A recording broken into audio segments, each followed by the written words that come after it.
Hi everyone, we'll go ahead and get started. I think everyone's here now, hopefully. Don't see anyone coming in.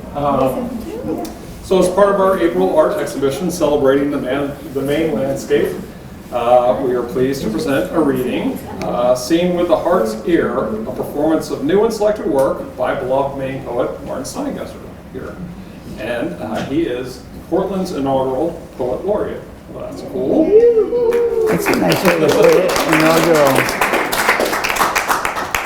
He's also the author of 3 books of poems, Yellow Horses, Brothers of Morning, and The Thinking Heart, The Life and Loves of Etty Hillesum. He's also authored an earlier version of a current performance work, Etty's Song, in a collaboration by Off the Page, a musician and 2 poets, of which Martin is a founding member. Locally, Steingesser has performed for diverse audiences from the Poetry and Jazz Festival in Portsmouth to the State House at the Maine Capitol. A teaching artist in Maine Artist-in-Residence programs for 35 years. Steingesser is currently on the Maine Arts Commission's Elder Arts Program teaching artist roster and was given the Maine Alliance for Arts Education's 2006 Bill Bonyun Award for, and I quote, exemplified talent and professionalism as an artist and contributions to arts education. And with that, we're very pleased you're here and thank you.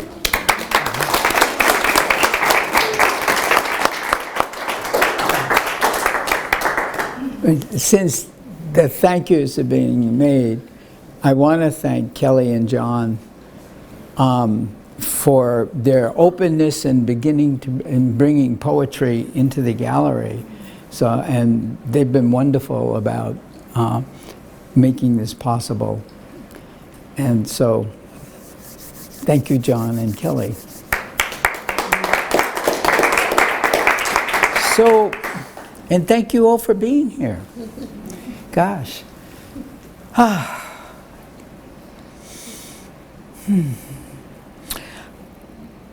often end a poetry reading with a particular poem that has the lines in it which begins, I'm not going to talk anymore.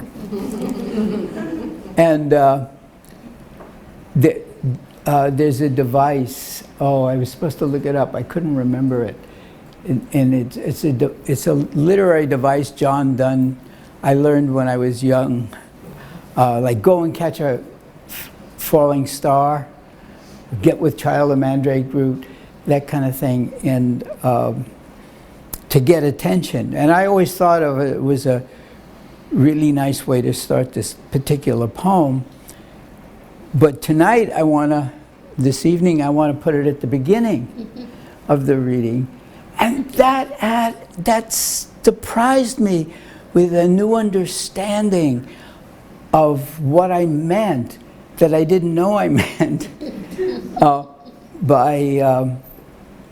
I'm not going to talk anymore. And what I did mean is captured so beautifully by a little poem by E.E. Cummings. And so I'll tell it to you. Oh, purple finch, please tell me why this summer world and you and I who love so much to live must die. If I should tell you anything that eagerly sweet caroling self answers me, I could not sing. So I'm not going to talk anymore. I'm going to stand here in this autumn haystack sun and play my flute and not speak, not a word. I'll be a sunshine man on this all blue September day. The sky blue, the sea blue, all around blue, except of course evergreens. An avocado rind green blue spruce, saw edged against sky blue sea and sea blue sky. Sweet Jesus, a friend says over my shoulder, I am old, crooning it a way that doesn't sound like dying, but shines just like that step-top sun silver haystack deck, only not a word. I'm not saying a one. I sit atop the stacked hay deck-long flights of stairs above the sea, high as ospreys circling this top-step sun, improvising my Indian blue flute song. Two flags snap, snapping in sea-chop wind, like the shoe rag in a black man's hands. I was jealous how he made sing. Just the way my friend who said, sweet Jesus made the word old sing like silver deckboards here in the Deer Isle morning. No, I'm not talking anymore. I'll be the shine man snapping his September rag. Sun so bright, day goes white, down the long and open silver haystack stairs, improvising, sweet Jesus, who be old.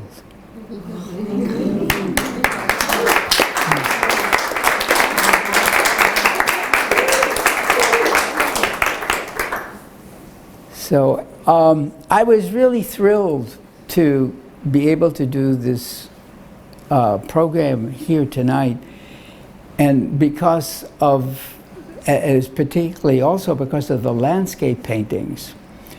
And I think you can already hear in that first poem how much I see, even though that poem clangs a little bit in the sound, but the visual is so important to me. And there is to some degree, like it was E.E. Cummings said, I'm a painter of poems and a writer of pictures. And I think that's kind of true for me too. And so I just love being amongst all of these. And one painting in particular on the other side of this wall by Philip Koch called The Dawn, which was on the poster. I used a few lines from a poem I'm going to tell you in a few minutes with that. But I also was thinking of a poem I'm going to end with that goes with that painting. So when I end, you know, you might go take a look at that painting too. So I can remember my poems some of the time. I'd like to do a few light, short poems that are very much about the environment here. And this one is, it's interesting because I like a lot of poems to be the first poem. And so this is another first poem. And it's the first poem in my book, Yellow Horses, because it asks you to do what the first line says. Stop a while, here at water's edge, this calm, breezeless, sunny Indian summer morning. The bay rippleless, except for an occasional cat's paw ruffling the surface. Sunlight playing there as if, in one enviable gesture, someone threw a scatter of gems over the water. The gift, just to be here, beauty wider than the bottomless blue, maybe only one white note, a passing gull, a seabell in the distance. So what longing propels me headlong to unanswerable questions? These old, dog-eared ones, smooth and opaque as sea glass. Where are we going? Who am I? Smudging the autumn air soon as spoken. Oh, what would it be like behind the eye of the seagull, that puppy running along the shore?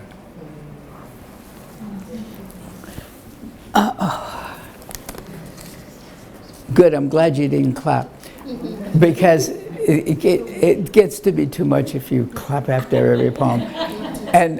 And David White, a poet and performer of poetry that I like so much, once made a joke that I like. He said, just don't applaud every after poem, but just do a roaring symphony of applause at the end.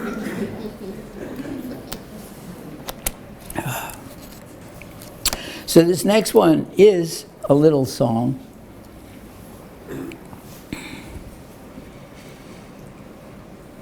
Clouds all afternoon, like white bison grazing the fenceless blue light. Wiping a hand across this page as if spreading the cloth for a picnic. All afternoon, maple, aspen, birch, shimmering, hushed speech, breathing oceanic blues, the timeless migration of clouds, as if I too were wild again, like osprey combing the sky, or fawn licking dew from the green of morning sun. Catbird emerging from bramble, finding the note for a song. Even cricket waiting for the moon, the first star poised over his little drum.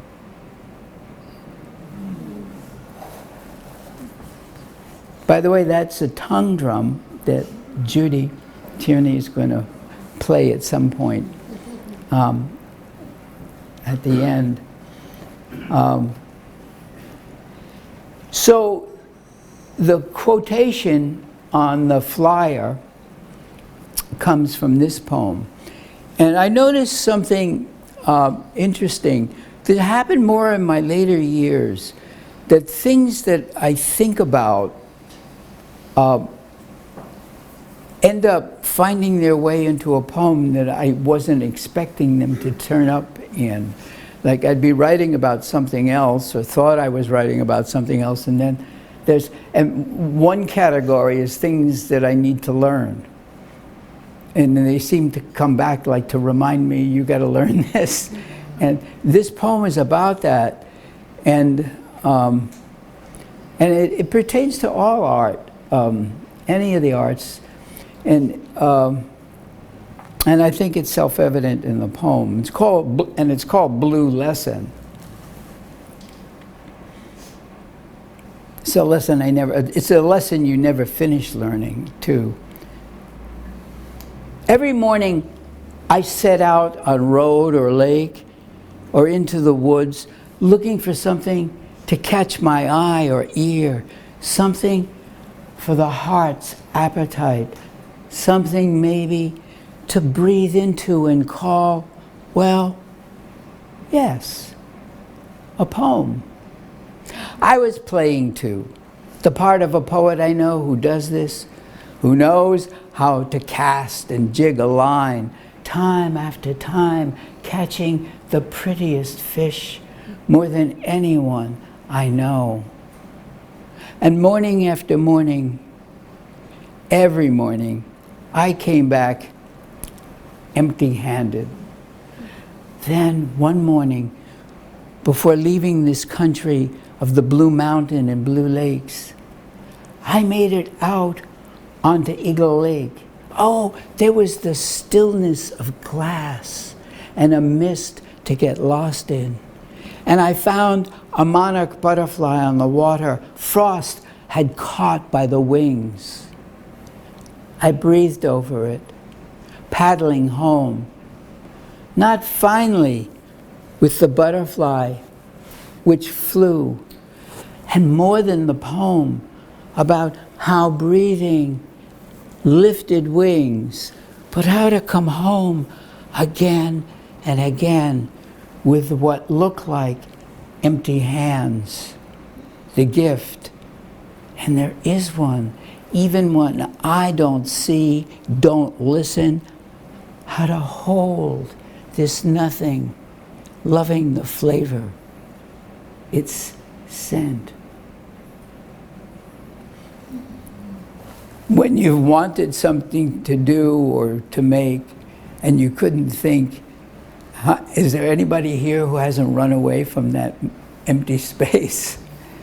It's like, and it's the most sacred, wonderful space, because everything happens, or nothing happens unless there is that space, that emptiness. So supposedly including the universe. But so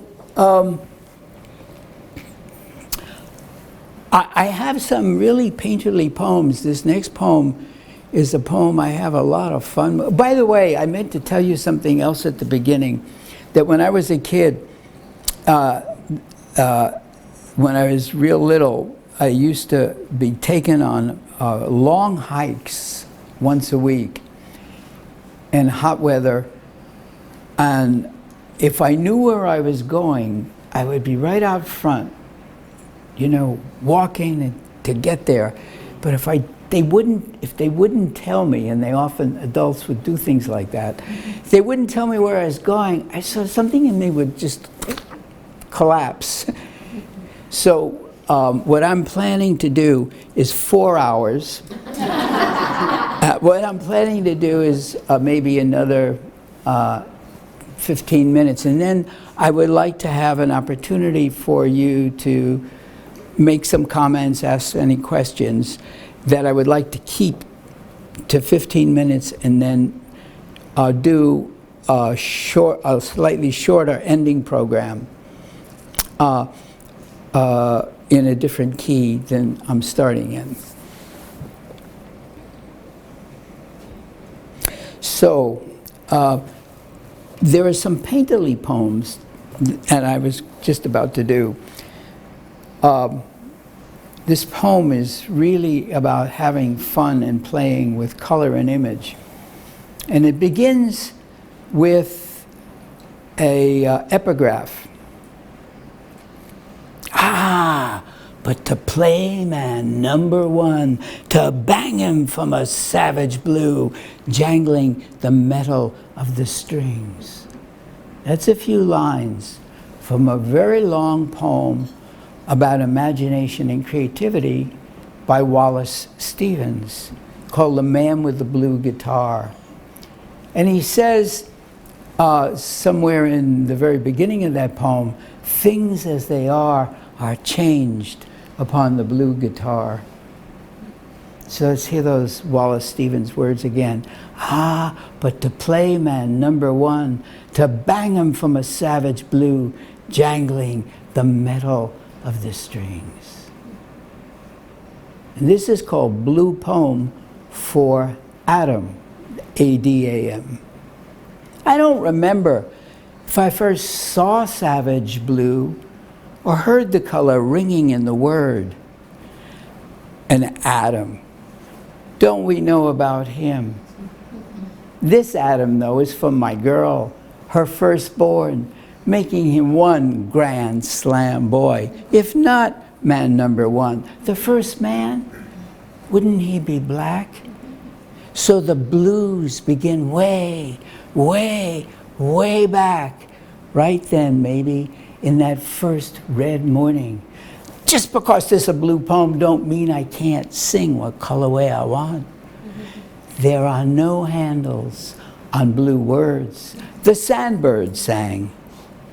Adam is slam grand, both boy and father. The way blues sometimes knock you out, like knockout blue, thunder blue, flower drum blue, even Jack Cracker blue, watermelon blue turns the stomach in a mumble. My favorite moonshine is bathtub blue. The moon, is a white buffalo grazing around our blue house. One night at the 5-spot, Billy's blues whispered along the keyboard and nobody breathed. Franz Marc's red horses heave like blue oceans. Hold a conch to your ear. Blue banjos. I know a man named Wallace. Played the guitar, played Adam, Adam, Adam on a blues guitar. Now, This is a poem that I've almost never done. And it's called Tandem Painting. And does that confuse anybody? Anybody not know what that is? I try to help with the title. Sometimes you can collaborate with one or more people and take turns on one work, one drawing or one painting. So I had the unusual opportunity to paint a big painting with Abby Shawn, who's a Maine artist, and whose father was Ben Shawn. And so the rules were simple, just I go, my turn, your turn, my turn. And they went out the window. But by her, as we were painting. And that's what this poem's about. Fuck the painting, she said. Her brush on fire, me out of fresh moves, wanting to hold on to what we had. Too much was happening. Black crosses flying over, flash fires breaking out, crop circles turning up, sudden riffs of stones, smoother than jazz. Abby kept painting, moving green, running green across borders, Van Gogh strokes, marrying energies, birthing worlds. I couldn't take it. This white wheel at the center, gathering speed. This white wheel at the center, gathering speed. Everything feeling like Franz Marc's red horses about to escape the barn. And yes, I wanted to slam shut the gate before they left the page. Maybe we ought to stop, I said. Fuck the painting, she said. It's wreck and rescue, calling back. It's wreck and rescue, riding past on a red Clydesdale. I grabbed her shirt tails together, leaping the fences. Big country under our brushes. And she first wouldn't give me the painting, but then I pleaded, because I love the painting. It really came out great. I used to think I was half the painting, but I've grown to realize like I was maybe an eighth of the painting. And we both signed it, and then she finally decided to let me have it if I promised never to show it or publish it. So it hangs on our wall.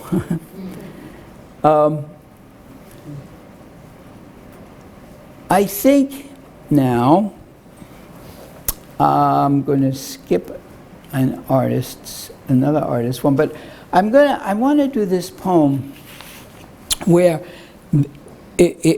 art becomes celebrated in this poem, but it starts to be about a lot more than that. In the monastic tradition, after Vespers, Compline ends the monastic day. And there's been a generalization of meaning of the word Compline to represent or be for any service of chant and silence.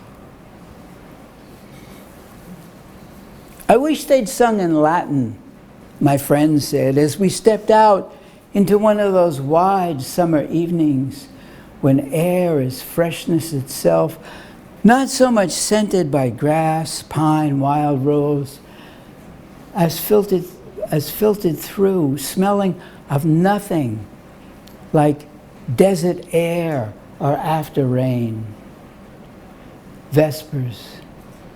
Ah, for me, God breathes in the bells. Angelus of evening, moonlight ringing through fields, woods, and the long round stillness of night. We were drawn to a local church's service of Compline and silence. Have you ever heard that saintly voice out of the Middle Ages, the Abbess Hildegard of Bingen? Holiness. How rarely I hear it in sermons among the learned keepers of faith. Always when in a church, eyes ascending along the long arches upward, stunned by the sun-colored stories, I think of hands, workers' hands, and the artist's dreams that led them. The church where we came to listen gave guidelines for meditation and use of silence. Choose a simple word, it said, like God or love, or simple image like the cross on the altar. Silence, oh silence of hands that held the trowels, lifted stones, and breathed out cathedrals, and breath, life, spirit, whatever you want, call it God or goddess, writing the uvula of song into the world.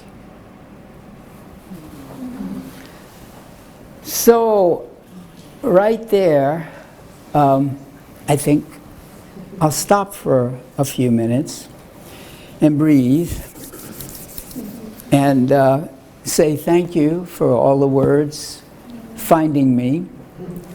I was so scattered before I came. I stuck my hand into something and got a blood blister, and then I put the money in the meter and walked away without pressing the green button and taking the ticket, and I went back, it was gone. I was like, this is how scattered I was before I walked in. And so now there's still room for anything unexpected to happen. But so does anybody want to ask or say or jump up and down and breathe and stretch for a second? I didn't say to make sure you shut off your phone. I shut mine off because there'd be nothing sillier than being interrupted by my own phone. Thank you for reminding me. I apologize. Well, you don't have to yet. We must have been working together. Hi, that was beautiful. My words can't relay what I feel, but I would ask, would you mind repeating what you said about what E.E. Cummings said about painter of... Yeah, Cummings actually was an incredible painter, and he did paint. And he said, I'm a painter of poems and a writer of pictures, or the other way around. I don't remember exactly, but he said that. And that was a little poem that I had learned early of his. He was my first poet. He woke me up to poetry, and he had a profound effect on me when I was about 18. Because before that, I didn't like poetry. I thought it was awful because it was what I was force-fed in school. And they weren't all bad poems, but they weren't necessarily poems for kids. And they also were heavy with meter and rhyme in a self-conscious way. And I have a lot of trouble if I'm only in my head. And so I was a very slow learner until I realized that I functioned differently. And then I was able to find adaptations to fit in, but there were years sitting in school staring out the window. Somebody else want to say something or ask something? Yeah. Say your names again, too. My My name's Rebecca Byers, and I just want to say your poems did evoke the paintings I just looked at, especially when you're talking about let's see if I get this right, the sky blue sea and the sea blue sky. So I thought of Margaret Largis's painting, which is all about the horizon and what happens there. So your words are very evocative of this space. Oh, thank you. When you say something or ask something, it also creates an opportunity to share something else about the poem. Most poems are gifts, and in a way that, you know, they happen. Like, does anybody here really know where your words come from as you speak them? No. You know, and so they really have an origin in places that I don't always understand. But that was one of the first, that was one of the early poems in which I got something about age in. I had beginning to be aware of age, and I wanted to use the word old. And I couldn't use it because I still was wearing a lot of pejorative connotations that were part of my own ageism from when I was younger. So I couldn't write the word old. And I wanted to write something about being older, and I was stuck. So I was doing a workshop at Haystack, and one of the students, who was actually a teacher in whose class I worked, he was an actor too, and he used the word old, and he made it sound like I heard it for the first time. He said it, it was so beautiful. I knew that I could now use the word, and wanted to put him in the poem. And that autumn, that Indian summer, was one of the two most incredible autumns I have ever had in Maine. And I wanted to write about autumn. And so the whole, you know, and then I couldn't because my students kept coming to me for input and things, and I couldn't focus, but I got home and I was somehow able to put that all together. And I do remember somebody who was doing shoeshine who I was jealous of, and it just all came together. And I was playing with color at the time and having fun with color. And so... And sound. And sound, yeah. So that poem became just this incredible gift. And I could never write another poem I'll never write another poem like it, you know. But anybody else want to say or ask something? Okay, no, go ahead first, and then somebody else had a hand up. So the poem where you were writing about stopping on the edge of the gallows and watching the world really almost reminded me of the first stanza of Robert Frost, stopping by the woods on a snowy evening. Whose woods these are, I think I know. Which poem of mine did you mean? The one where you're observing the yellow heathers and the corn. You're sort of stopping on the edge. And you're describing the yellows unfolding around you. And where he describes a sort of monotone world of grays and whites, and you imagine his horse is colorful because it's wearing bells, but he doesn't really give you a lot of visual cues aside from the beautiful snow. I found it sort of interesting because you were describing the opposite season, but with such richness. Oh, thank you. You're welcome. Isabel. You're very welcome. Can I tell people? Isabel, was it 4th grade? I think 3rd grade. 3rd grade, and I visited her class, and we've been friends. I've been an admirer all of that time. And so you could start guessing about how old I am. But Sue. I just wanted to celebrate you, Martin, and that typically when I hear a poem, I hear its beginning quite clearly and its end quite clearly, and it's also something then that's portable or it has a boundary like a painting. And with you, I've struggled to listen for the beginnings and the endings because your way of being actually rolls and flows right into the poetry, and there are no boundaries there. Oh, wow. What a nice thing for me to hear, because there was a time when I couldn't write past like 7 lines.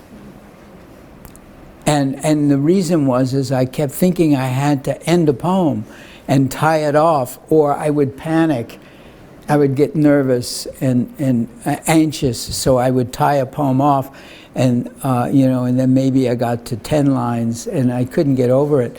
And I remember, I don't know if any of you know the poetry of Mark Strand, and I had the opportunity to meet him, and he was very big, tall, very handsome, and he had the most incredible speaking voice. And he wrote short poems, and then he came out, and I liked his poetry and read his poetry, and then he came out with a new book, and there were long poems in it. And I like, how did he do that?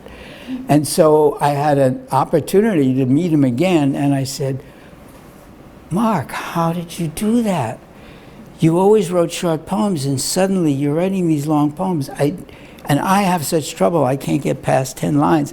And he said, Martin, there are some things you have to will. And it was so simple, you know? Okay, so I started willing. And so it went to 12 and a half, and then I got rid of the idea that life's not like that. And so, but thank you for that comment. That's a really, thank you. Somebody else had their hand up.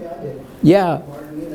Yes, John. Your pantomime of the poems adds so much effect to the story. Did you develop that? Say that again, the what of the? Pantomime The of the poems adds great effect. Do you add that to your Other people, presentation for all the children you've been working with over the years, or how did it come about?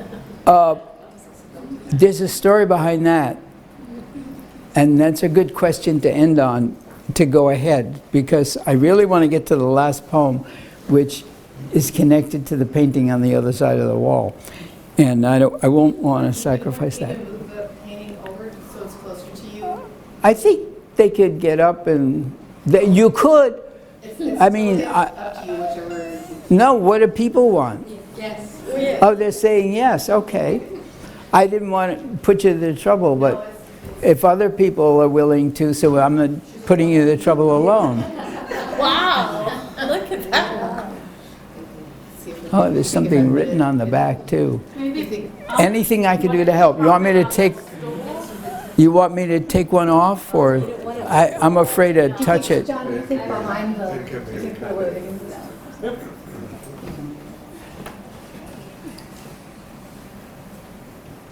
Sorry. I mean about that painting. Sorry. That went nicely with the other poem. And that's Philip, this is Philip Koch. And it does go with the last poem.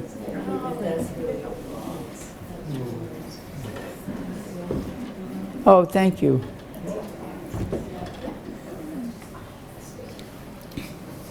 Let's see, I try to make this, I'll try not to digress too much.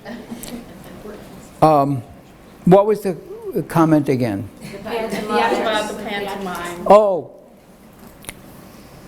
I had an experience reading once when I was much younger at the Maine Festival. There was a big crowd, and I was not well known, and I didn't write many good poems yet. By good, I don't mean pejoratively. I mean, they weren't really communicating very well. But I had a poem, and I was so excited to be able to read this poem. And I read to people, and I got down, and I was very nervous. And suddenly I realized I didn't know what I'd done. I couldn't remember anybody. I couldn't remember where I had been. I didn't see anybody. And it was terrible. It's like, what am I doing this for? And then I had another experience. There were concomitant experiences.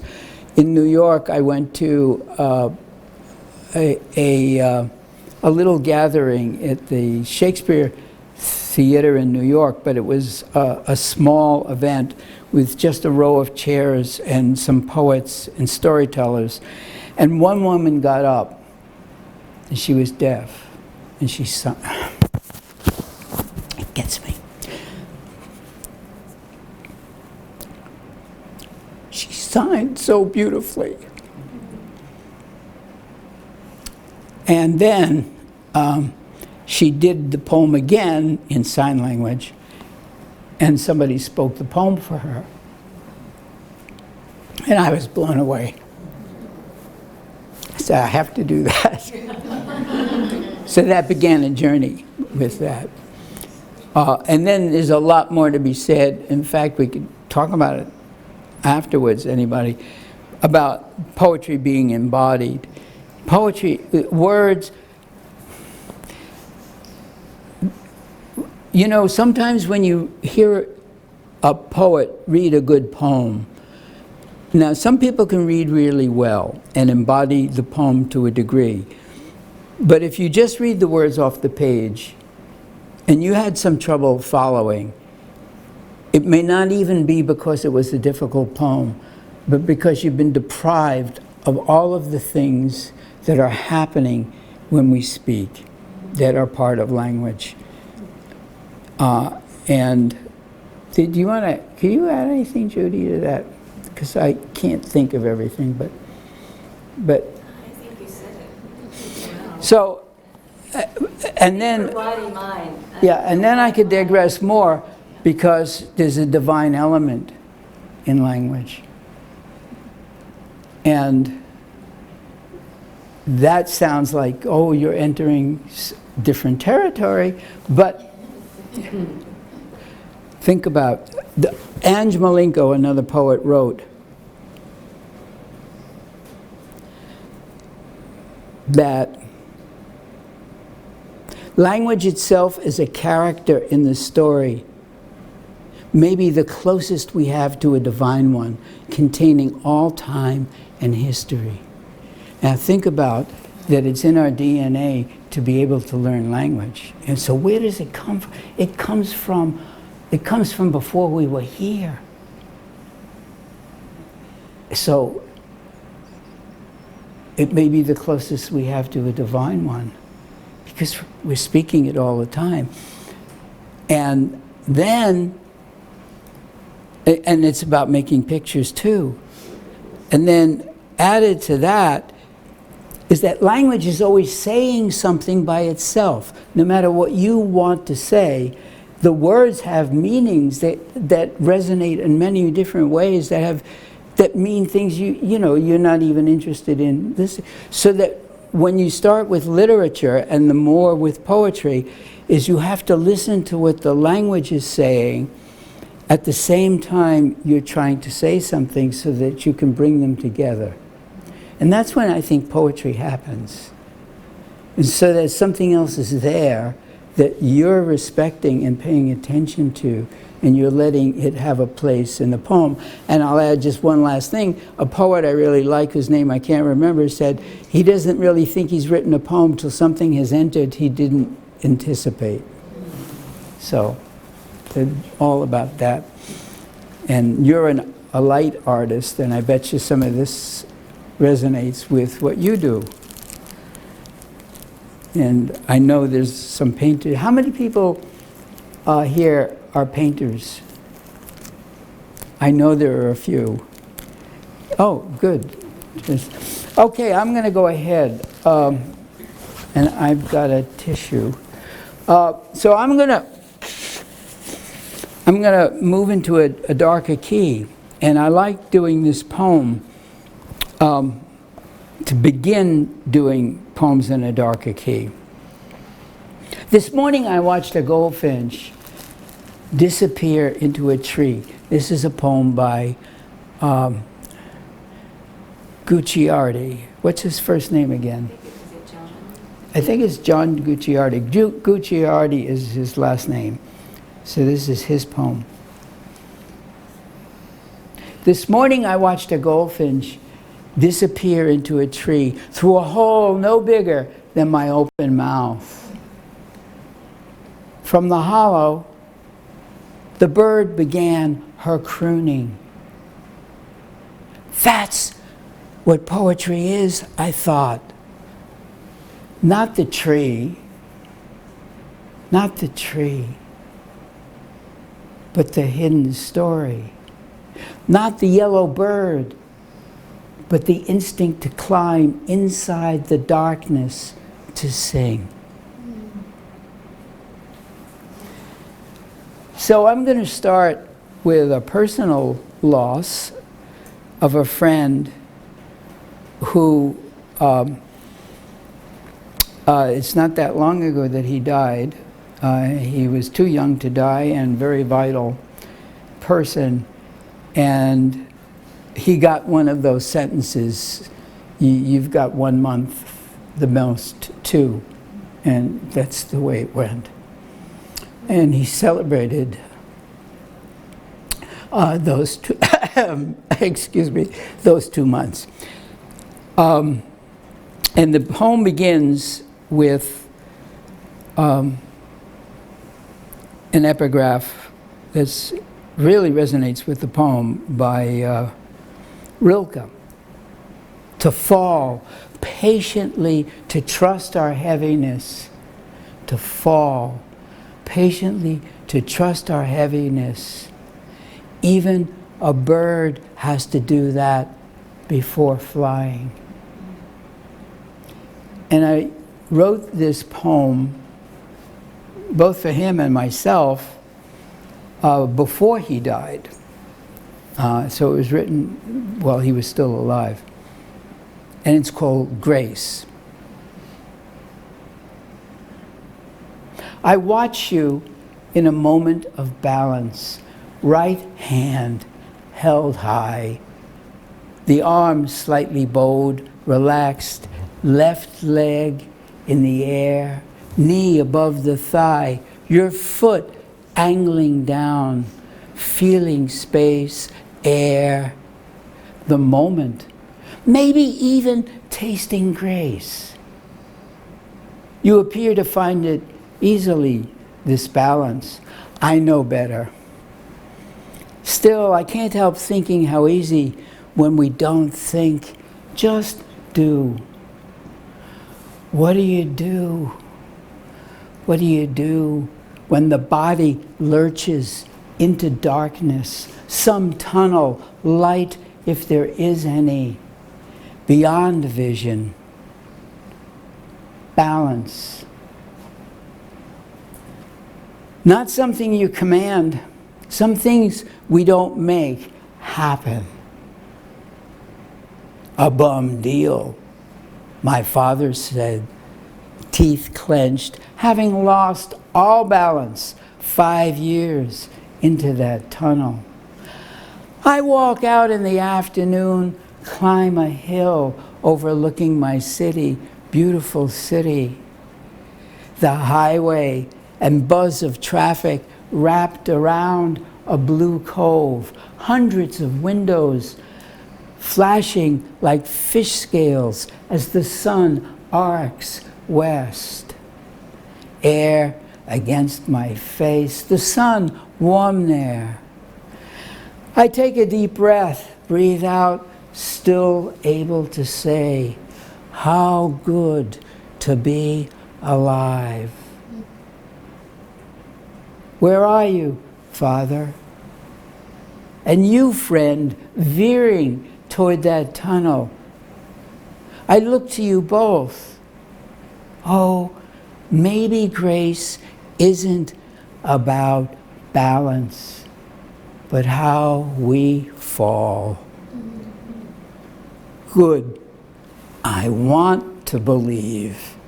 It has to be all of it. So we get a little darker. Auschwitz, genocide, difficult words to enter what they evoke. How often we talk about them as if distant, remote, A tragedy happened here. Here. Oh, not on our watch. But as a Lakota elder has observed, we are its inheritors, and the earth remembers. I'd like to share a few more words by a Mexican naturalist and poet, Homero Ardress. If they should leave this place for elsewhere, we will go back to beget them. They will come back up inside us, appalling, merciless, we parents of cruel gods. So this poem is about a Holocaust martyr who had a very big impact on me. Her name's in the poem. The chink of spoons on china, background chatter, music piped in. Outside, the sky is full of soaring birds. On the street, passers by, walking to work. Sun through the window on my face. I've been reading letters of a Dutch Jew, Etty Hillesum, about a transport she witnessed being loaded for Auschwitz. Planks pulled from the cars, hands waving through gaps, the locomotive hiss and shriek. 3,000 Jews about to leave. The sky is full of birds, she wrote, sun shining on my face. Heaven and earth in her, rushing head on. What bewilders that sun on our faces? Hers but weeks, countable hours from the gas chamber. My own star, a golden aureole of spring, armfuls of sun to warm and nourish what seed, what crop my heart might harvest. Fate, karma, kismet, chance, luck, you bewilder me. Everything bewilders me. Long ago, I thought one day life would open her pockets, that I'd be able to answer a few questions like, what is this country I'm crossing? What station do I get off? Where to from there? And still, I have no idea what the ground under me is. No idea where I stand. And what do I do with that word bewilder? The strange word bewilder. Be wilder. Maybe wildness isn't lack of restraint, like Keats said, but an ability to be in doubt without reaching after reason. Printed in blue on the pencil I am holding is the word focus. Focus and be wilder. For Etty, stakes were high, calling down God into that circle of barbed wire. Sometimes I feel so pedestrian, shuffling the small ways I do to feed myself, keep warm. Feed myself, keep warm, clear away the daily messes, wanting to be wilder, bewildered, wanting to be wilder, loving this only in one life, wanting to write a line of meaning into it all, like she said, lend the silence form, contours, like she did. Even when tired, cold, hungry, frightened,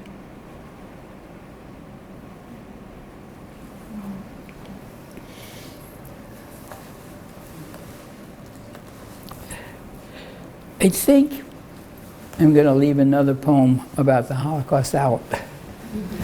And because I think I've been not talking long enough. And I'm going to shift keys again. And I will do the promised poem. First I'll do, I mean, what's a poetry reading without a love poem? And then I'll end with the poem that I promised with Judy on the tongue drum.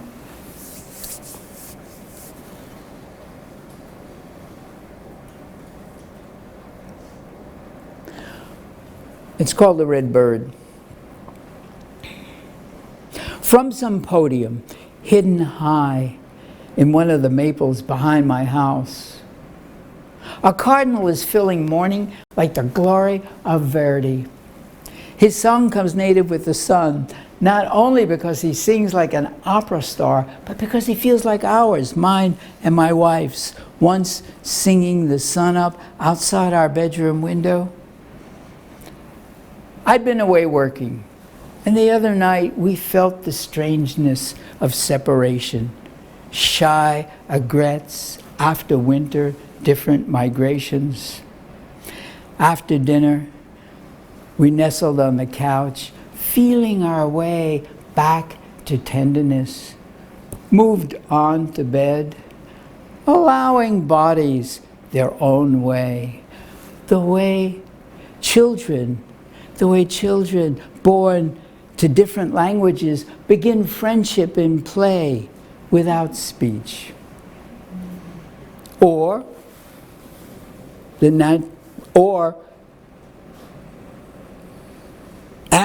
even animals of different species. I think of the story of the polar bear and husky, the bear not mauling the dog, responding instead to doggy gestures for play. Or the natural rapport of an autistic boy with animals.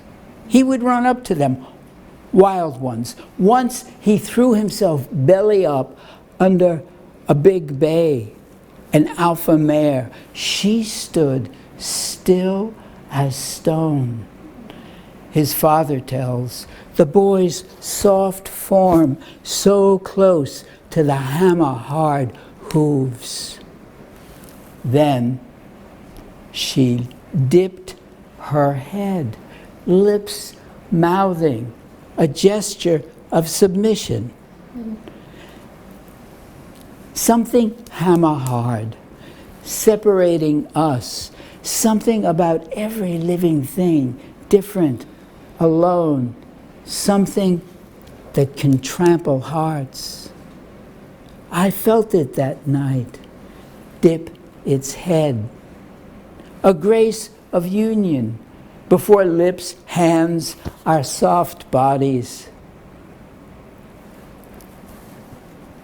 I scan the treetops again, this time with binoculars, but can't find the cardinal. Silent a while, not a whisper among leaves. Then he sings.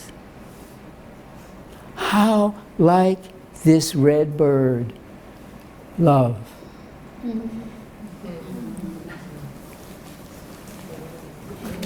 So,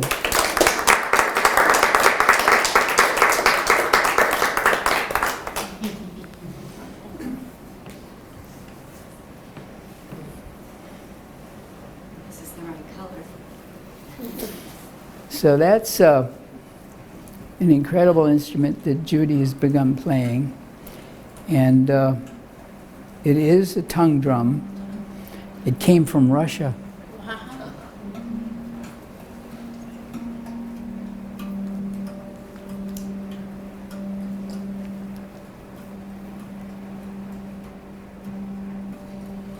Tall pine trees, all the way down to the stone shoreline. There's a cedar dock, its boards warped and silver in sunlight. a foghorn. Who knows why? Because white paint is so clear on some lobster buoys in this early spring lowering sun, already behind a stand of pines. Darkness gathering below, the shadows lengthening toward me.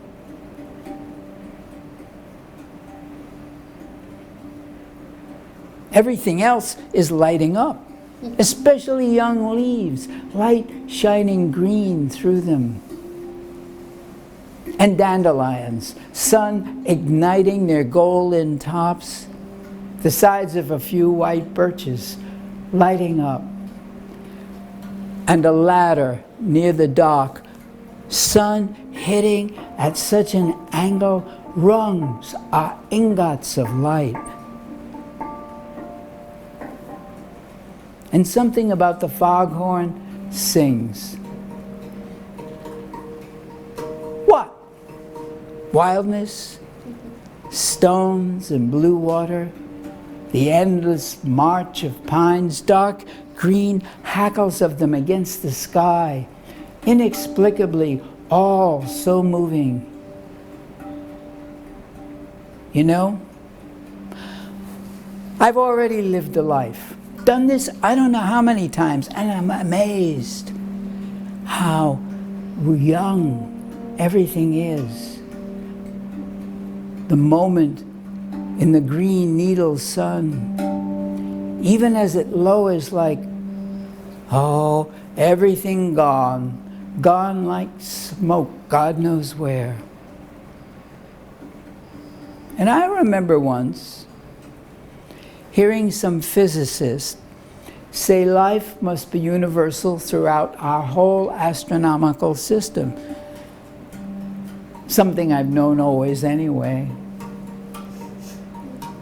And then something else about how someday we arrive where we started and know the place for the first time. And I'm amazed how neatly sewn together we are. The way everything fits through my eye, through all the senses. It all in me, me and it, all of us. This breathing cosmic blossom, opening, closing in the vast sea of light years.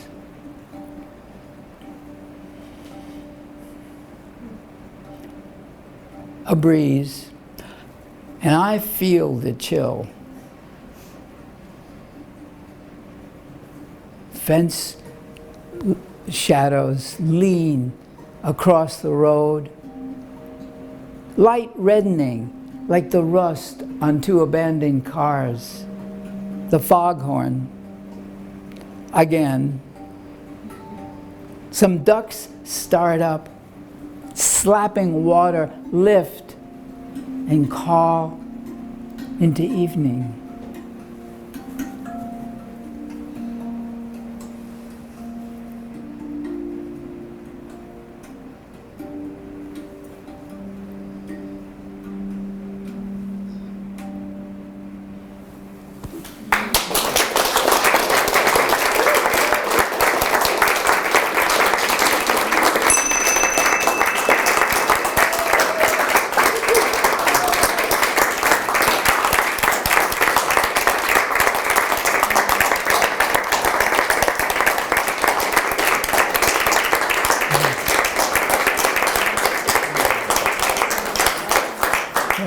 Thank you.